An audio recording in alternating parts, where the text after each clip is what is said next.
자, 제2절 계약의 성립이죠. 계약은 원칙적으로 낙성계약이기 때문에 청약이 있고 그에 의한 승낙만 있으면 성립하는 것이 원칙이죠.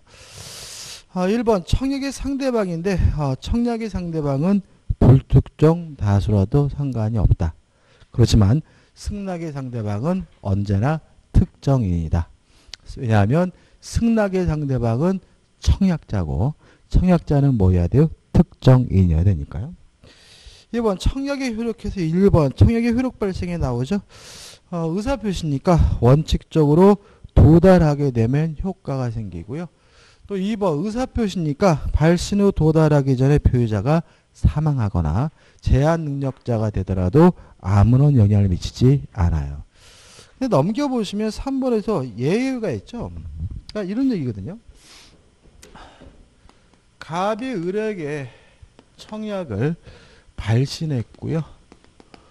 도달하게 되면 효과가 생기는데 발신 후 도달하기 전에 아무런 영향을 미치지 않는다는 말은 사망하더라도 효력이 생긴다는 얘기죠. 그 말은 뭐죠? 그 상속인이 그 청약에 대해서 뭘 져야 돼요? 책임을 져야 된다는 얘기죠. 또 제한 능력자가 되더라도 아무런 영향을 미치지 않죠. 그 말은 법정 대리인이 그 청약에 대해서 뭘 져야 돼요? 책임을 져야 된다는 얘기가 되는 거죠. 그러면 다른 사람이 대신 책임질 수가 없는 경우에는 예외적으로 청약의 효과가 상실되는 거예요. 3번 위임계약 뭡니까? 타인의 사물을 처리해 주기로 하는 거잖아요. 대신해 줄 성질일 것이지 아니죠.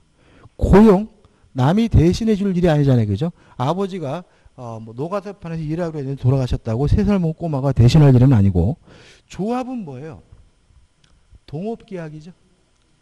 동업계약의 조합이에요. 동업계약.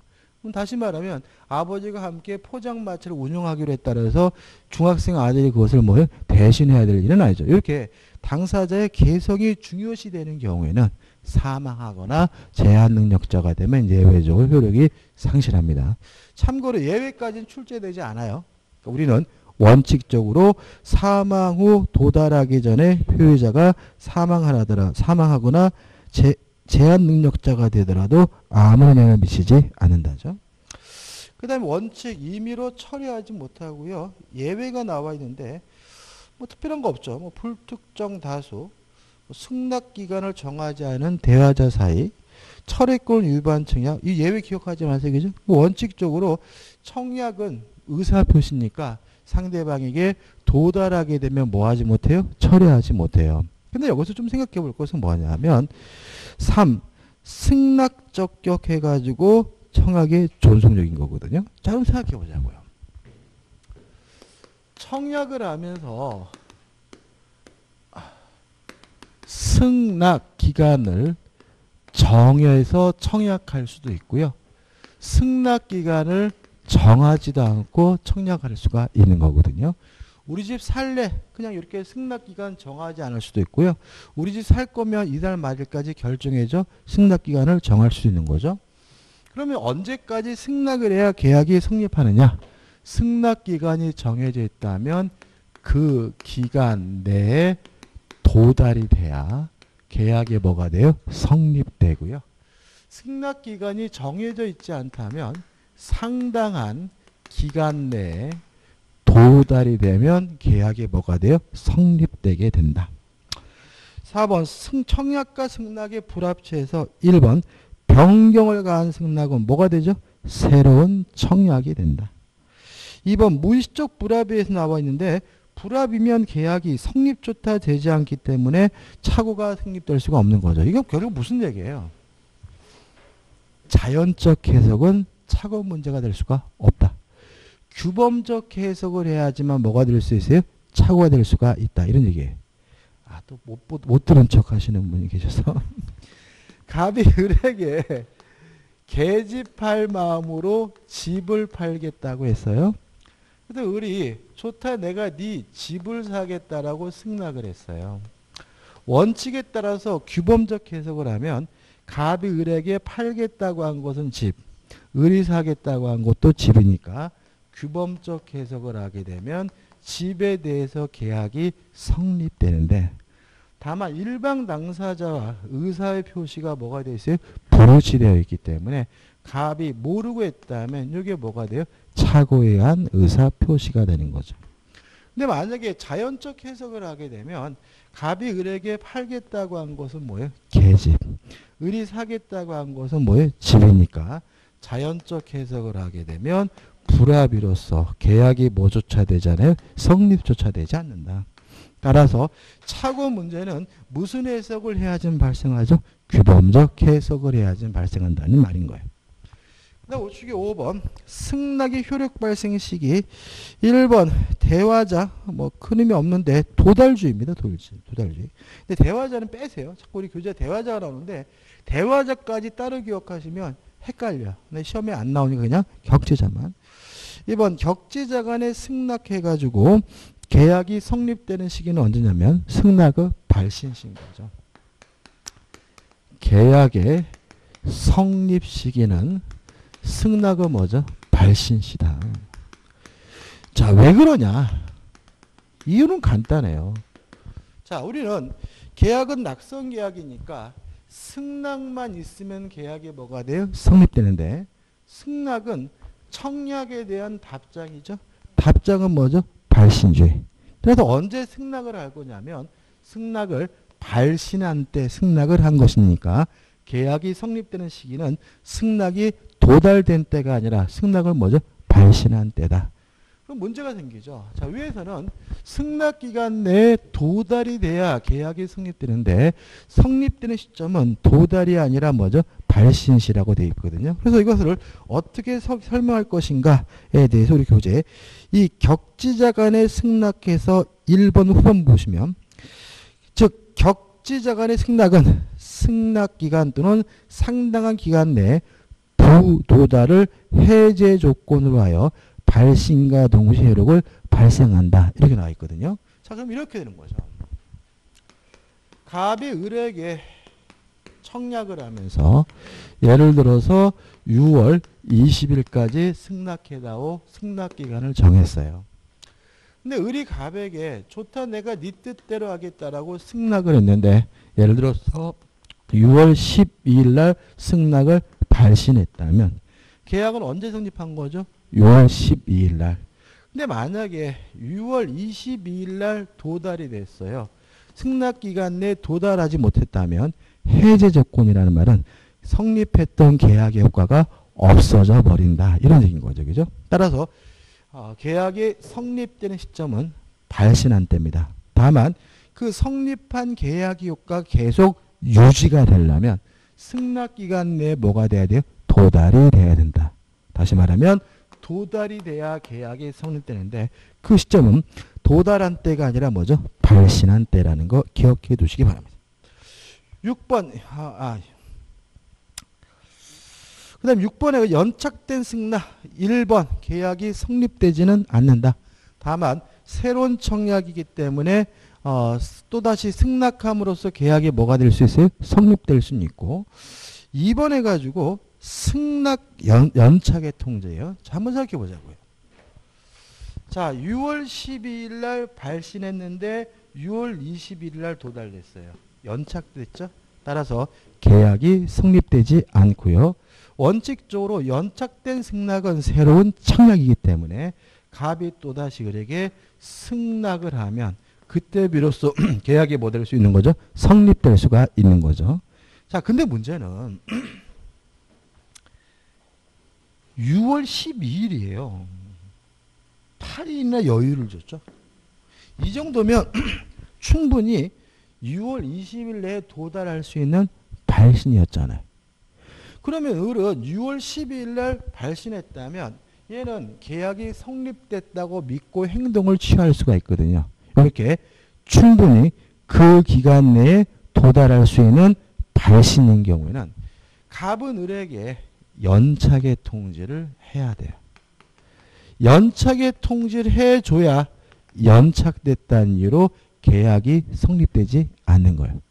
근데 만약에 충분히 그 기간 내에 도달할 수 있는 발송인데도 불구하고 연착의 통지를 하지 않았다면 연착되지 않은 것으로 간주가 돼서 계약이 성립되고요.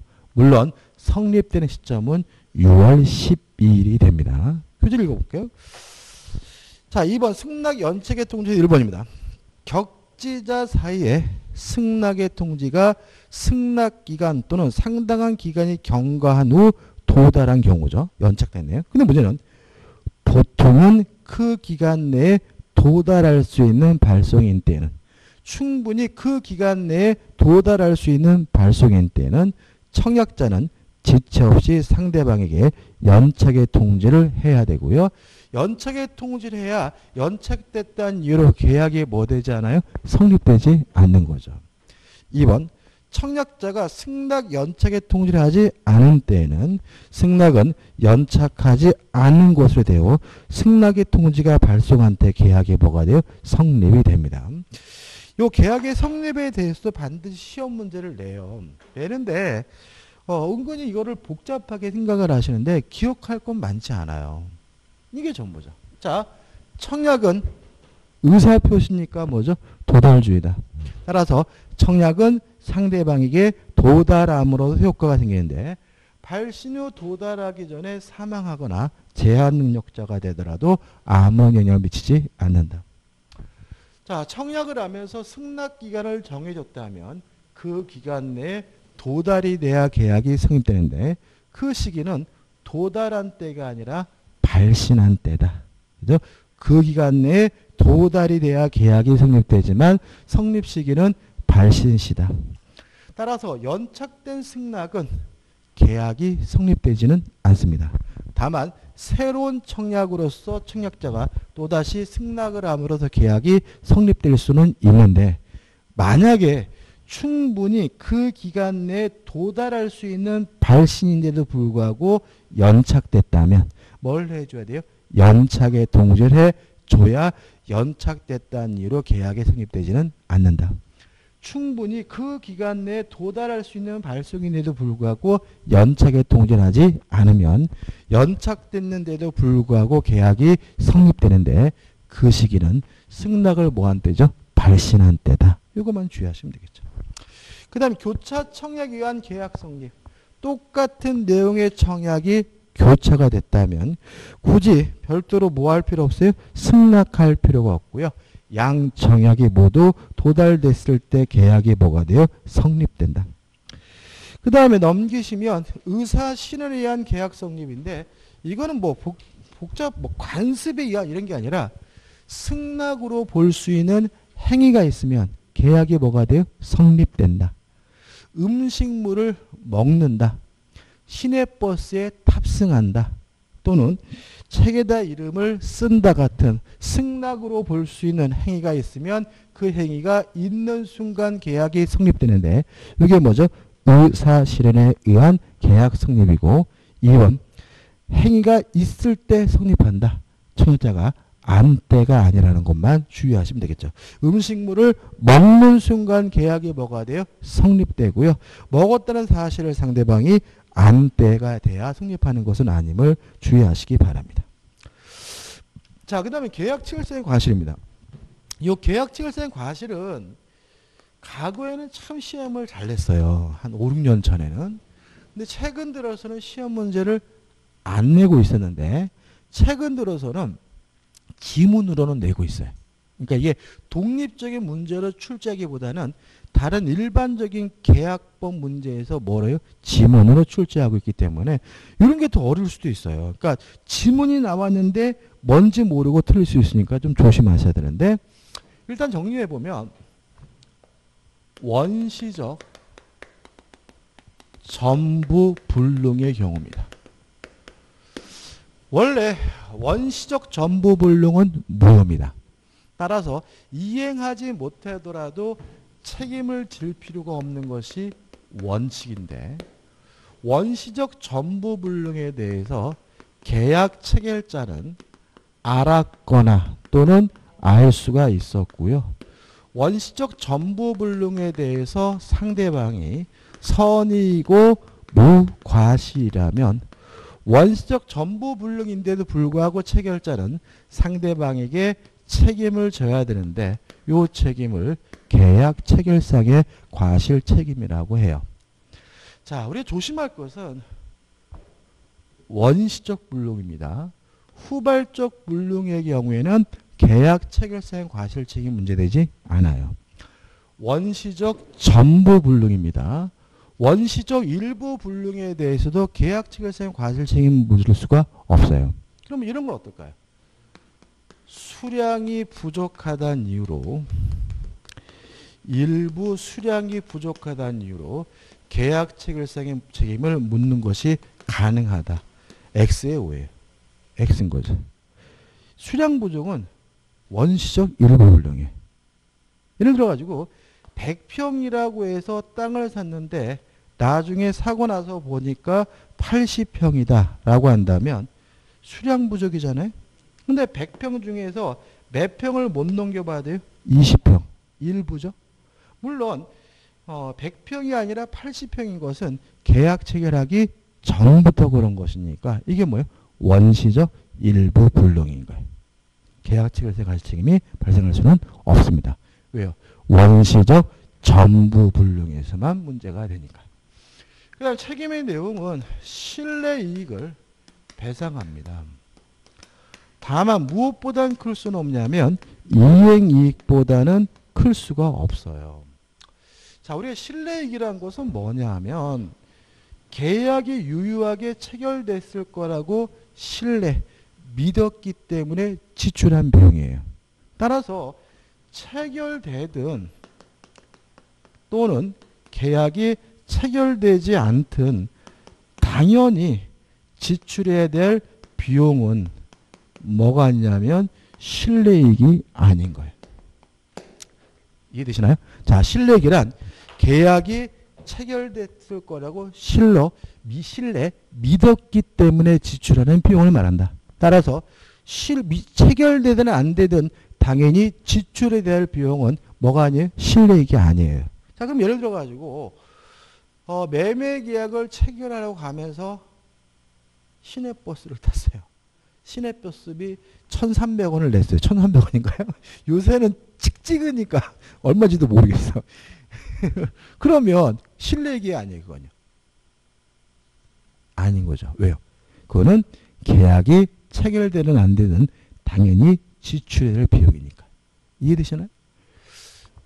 아파트를 샀고요. 그래서 이사시센터에 예약을 했어요. 실내이익이 아니에요? 실내이익이겠죠? 왜요?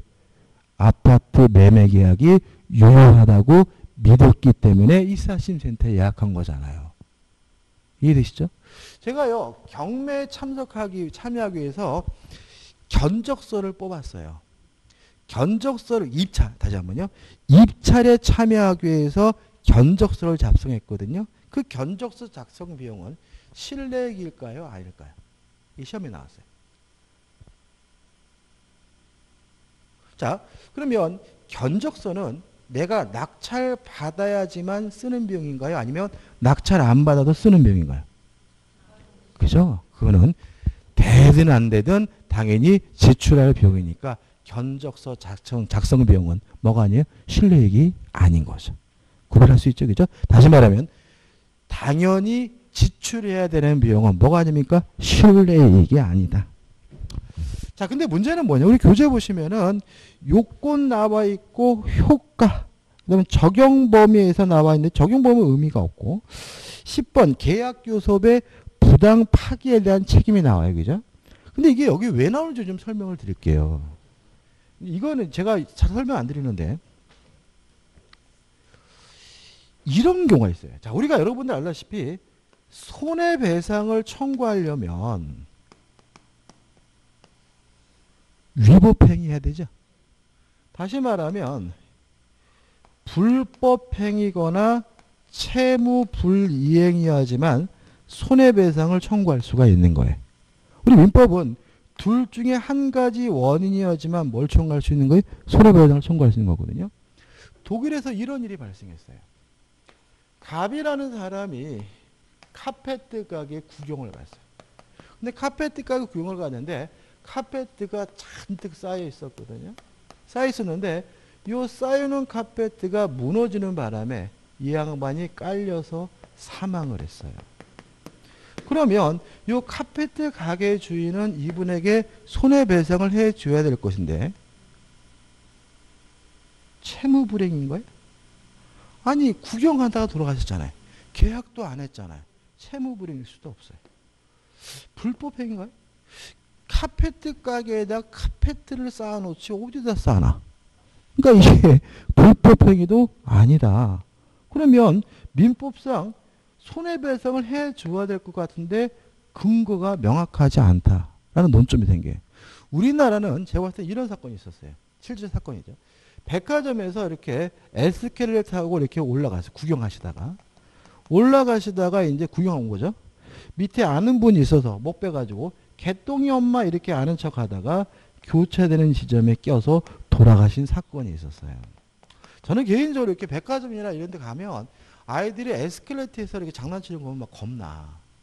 왜냐하면 이 에스컬레이터의 힘이라는 게 사람의 힘으로 멈출 수가 없는 거예요. 그잖아요. 그죠? 수백 명을 끌고 올라가는 건데 거기 누가 낀다 그래서 절대로 멈추지 않습니다. 그러니까 아이들이 끼면 그냥 죽는 거야. 근데 막 애들이 그 장난치는 데는 막 우산 가지고 막 장난치는데도 부모가 말리지 않고 있으면 막 저는 막 아무튼 돌아가셨어요. 그러면 백화점 측에서 이분을 손해배상을 해줘야 될 것 같은데 왜 해주느냐?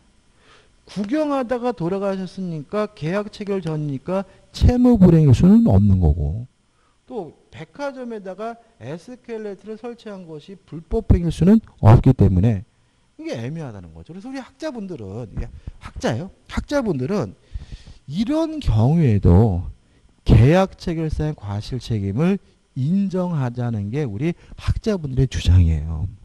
왜냐하면 요 두 가지 방법으로는 손해배상 책임 물을 방법이 없다는 거죠.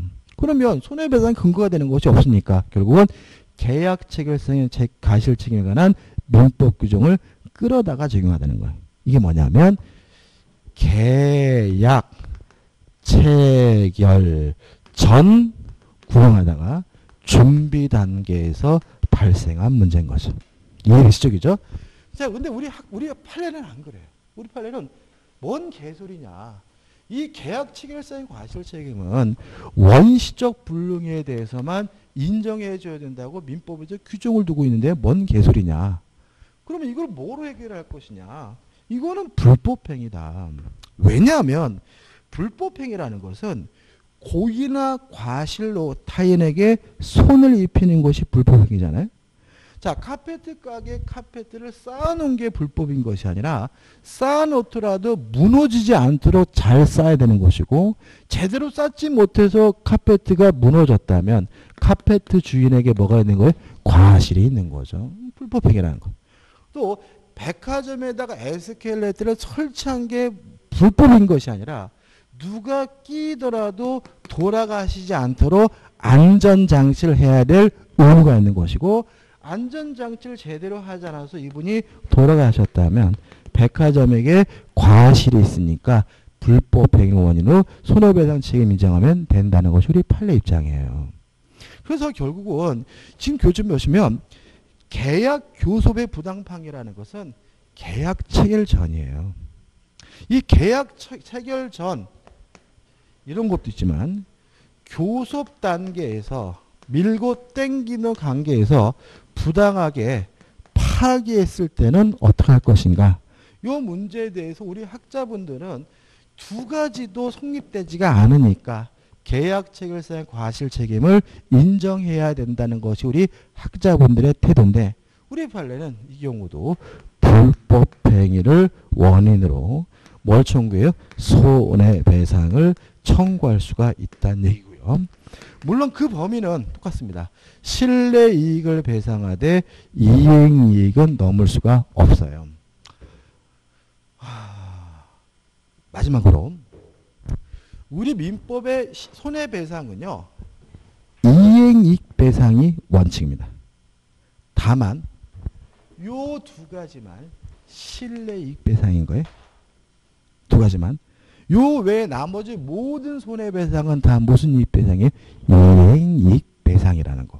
꼭 기억해 두시고 계약 체결상의 과실 책임과 교섭 단계에서 부당하게 파기한 경우만 실내익 배상이고 무엇을 넘지 못합니까? 이익을 넘지 못한다는 것까지 꼭 기억해 두시기 바랍니다. 시간이 남으니까요. 판례 하나만 소개시켜 드릴까요? 판례. 또 재밌는 판례가 있어요.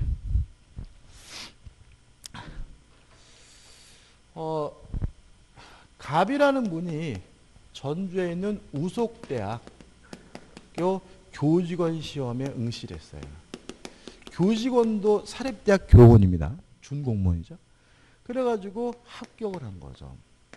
합격을 해가지고 어떻게 인생 끝난 거죠, 그죠? 째시잖아요, 그죠? 엄마한테 가서 엄마 나 취직했다 이렇게 하고 그죠? 그래가지고 이제 대학 졸업반인데 맨날 뭐 하는 거죠?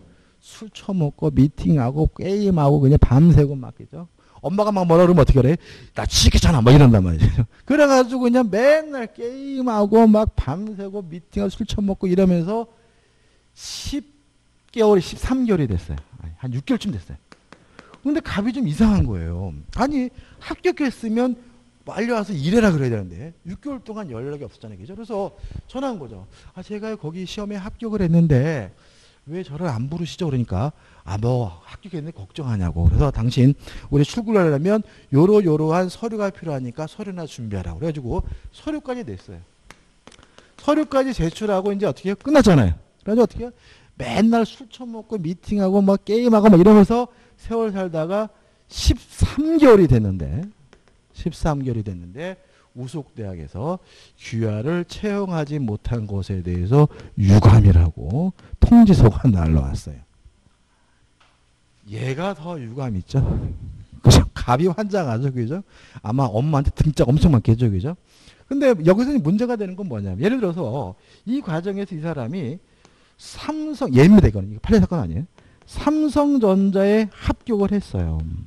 합격을 했는데 할까 말까 고민하다가 그래도 교직원이 낫지 해가지고 삼성전자를 포기하고 교직원으로 선택한 거고. 그 다음에 이 사람이 13개월만 근무를 했다면 예를 들어서 이 사람이 받을 수 있는 연봉이 예를 들어서 3천만 원이었고 삼성전자에 근무했다면 예를 들어서 5천만 원이에요. 그럴 수 있잖아요. 그죠? 자 그러면 여기서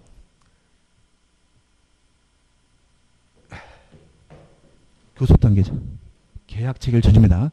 체결 전에 부당하게 파기한 것이니까 갑은 우속대학을 상대로 불법행위를 원인으로 손해배상을 청구할 수 있고요. 실내이익을 배상을 청구하되 이행이익을 넘지 못하죠. 자, 실내이익은 얼마입니까? 이 사람은 5천만 원 아닌가요? 이 사람은 지금 자기가 우속대학의 교직원에 채용됐다고 믿었기 때문에 삼성전자를 포기한 거잖아요. 이게 실내이익인 거죠. 이행이익이 얼마인가요? 3천만 원이죠. 왜요? 우속대학에 13개월간 근무했으면 이행했으면 얼마를 받을 수 있어요? 3천만 원. 그럼 이 사람은 실내이익은 5천이고 이행이익은 3천이니까 실내이익 배상을 청구하되 무엇은요? 이행이익을 초과할 수가 없으니까 얼마만요? 3천만 원만 청구할 수 있는 거다. 이렇게 된다는 거 이해해 두시고 우리 판례는 불법행위를 원인으로 한 손해배상 책임도 인정했습니다. 물론 또 뭐도 줘야 돼요? 위자료도 줘야죠. 누가 제일 충격받았겠어요? 아마 어머니가 누웠겠죠. 그죠? 따라서 가족들에 대한 정신적 위자료도 지급해야 됩니다. 어머니가 누워가지고 이놈의 자식아 이러면서 그죠? 자, 오늘 여기까지 하고요. 137페이지의 계약의 효력부터 다음 주에 하도록 하겠습니다. 오늘 수고 많으셨습니다. 고맙습니다.